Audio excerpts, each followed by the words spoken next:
يحتوي حليب الإبل على بعض العناصر الغذائية المفيدة للصحة، فهو مصدر غني بالفيتامينات، إذ يحتوي حليب الإبل على فيتامينات منها ما يأتي: كمية مرتفعة من فيتامين س مقارنة بأنواع الحليب الأخرى من الثدييات،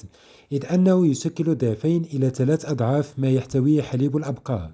وبالتالي فإنه مصدر جيد لفيتامين س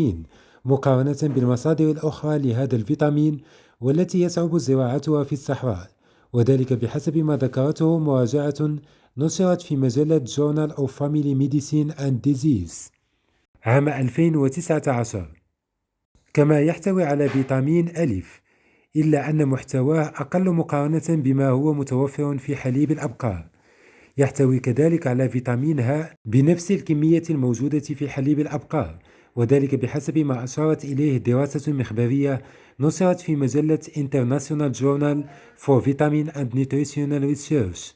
مصدر غني بالمعادن أيضا، إذ يحتوي حليب الإبل على العديد من المعادن التي يحتاجها الجسم بكميات قليلة مقارنة بأنواع الحليب الأخرى، فهو مصدر جيد لكل من الكالسيوم والحديد والزنك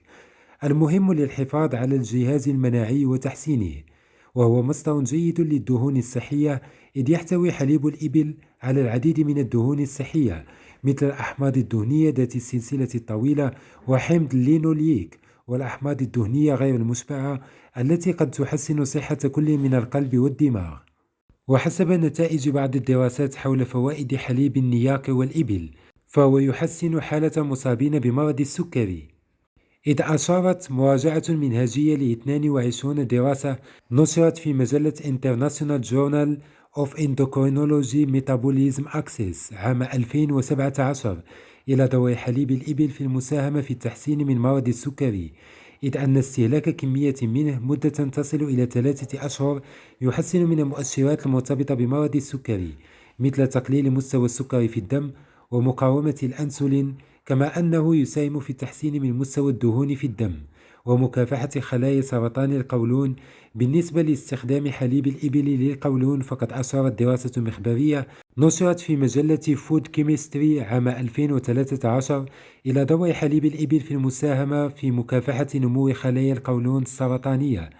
ويعزى ذلك إلى محتواه من اللاكتوفيرين الذي يمتلك خصائص مضادة للأكسدة، والتي تكافح الإجهاد التأكسدي الناجم عن الجذور الحرة وتلف الحمض النووي وغيرها، مقارنة بنشاط محتواه من فيتامين سي والروتين.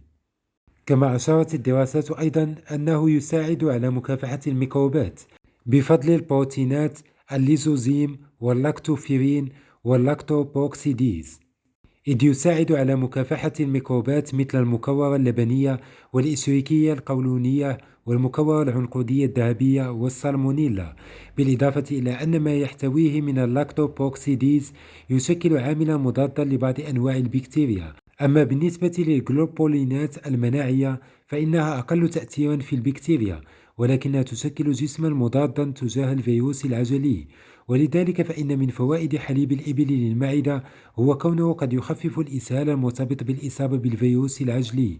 قد يخفض ضغط الدم المرتفع أيضا، إذ أشارت دراسة أولية أجريت على فئران مصابة بارتفاع ضغط الدم الأساسي إلى أن استهلاك الجرعات المرتفعة من حليب الإبل المتخمر والخالي من الدسم على المدى القصير والطويل يساعد على خفض ضغط الدم.